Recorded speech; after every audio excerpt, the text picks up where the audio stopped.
Bismillahirrahmanirrahim. Assalamualaikum warahmatullahi wabarakatuh. Alhamdulillahilladzi an'amana bi ni'matil imani wal islam.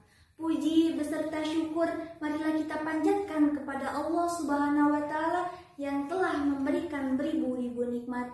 Tak lupa juga sholawat serta salam tercurahkan kepada Nabi Muhammad Sallallahu Alaihi Wasallam, keluarganya dan beserta sahabatnya. Semoga kita semua dapat diberi petunjuk hingga hari kiamat nanti. Amin, amin ya Allah ya Rabbal Alamin. Hadirin rahimakumullah, Islam mengajarkan bahwa cinta tanah air bagian dari iman. Tanah air kita adalah Indonesia. Seperti yang pernah dikatakan Sayyidina Umar, beliau berkata, "Hubbul waton minal iman," yang artinya cinta tanah air bagian dari iman. Mengapa hubbul waton minal iman? Mengapa kita perlu mencintai tanah air Indonesia tercinta ini? Karena adanya bangsa dan negara yang aman dan stabil, umat Islam dapat beribadah dengan nyaman, dapat berbuat dengan baik, dan dapat beristirahat dengan nyenyak. Hadirin rahimakumullah, Kiai Muhammad Said dalam kitab Wajibati ala Kulli Wahidin Minna halaman 3 menjelaskan bahwa umat Islam wajib menjaga persatuan dan kesatuan negara Republik Indonesia yang sebagaimana pernah dicontohkan oleh Nabi Muhammad SAW, yaitu memupuk persaudaraan dan persatuan di kalangan muhajirin, antara kalangan muhajirin dan ansor, serta mengakomodasi kepentingan umat Islam, umat Yahudi, dan orang-orang musyrik. Hadirin rahimakumullah, Rasulullah SAW mencintai Makkah dan Madinah karena dua tempat mulia tersebut adalah tanah air beliau.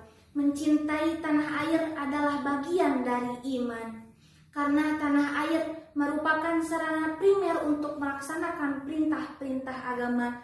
Tanpa tanah air, agama seseorang kurang sempurna. Tanpa tanah air, seseorang akan menjadi tunawisma. Dan tanpa tanah airlah seseorang akan menjadi terhina. Terdapat firman Allah dalam Quran surat Al-Qasas ayat 85. A'udzu billahi minasyaitonir rajim. Bismillahirrahmanirrahim. Innal ladzi farada 'alaikal qur'ana laradduka ila ma'ad, yang artinya sesungguhnya Allah yang mewajibkan atasmu melaksanakan hukum-hukum Al-Qur'an benar akan mengembalikan kamu ke tempat kembali. Di dalam ayat tersebut terdapat isyarat bahwa cinta tanah air bagian dari iman. Rasulullah SAW dalam perjalanan hijrahnya menuju Madinah, ia selalu berkata, tanah air, tanah air. Lalu Allah mengabulkan permohonannya dengan kembali ke Makkah. Hadirin rahimakumullah, berbicara tentang pemuda pasti identik dengan masa muda, masa yang hebat luar biasa, dikarenakan masa mudalah masa yang paling tepat, masa yang paling kuat untuk senantiasa taat kepada Allah sang pemilik nikmat. Hadirin rahimakumullah, hal ini seirama dengan salah seorang ulama tafsir Al-Quran, Syekh Abu Alifda berkata bahwa masa mudalah masa yang paling kuat setelah sebelumnya berada dalam masa kelemahan. Masa muda adalah nikmat dari Allah Subhanahu wa Ta'ala, yang dimana kita dianugerahi bentuk fisik yang kuat, mata melihat dengan tepat, tangan dapat mengangkat benda yang berat, kaki dapat berlari dengan cepat, wajah tampan cantik memikat. Hadirin rahimakumullah, maka gunakanlah wahai pemuda untuk senantiasa taat kepada Allah yang maha hebat.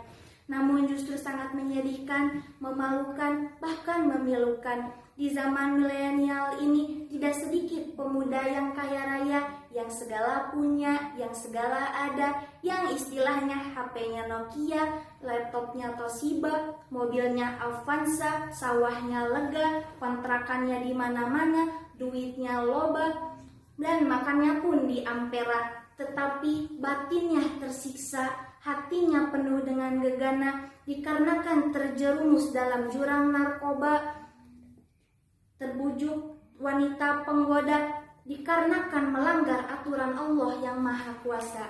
Sekian yang dapat saya sampaikan pada kesempatan ini. Semoga kita semua dapat aplikasikan dalam kegiatan sehari-hari. Pak Andi punya burung kenari, burung dijemur hingga siang hari. Pembicaraan berakhir sampai di sini. Salah dan kalam mohon dimaklumi. Akhirul kalam, subhanaka Allahumma wa bihamdika, astaghfiruka wa atubu ilaik. Wassalamualaikum warahmatullahi wabarakatuh.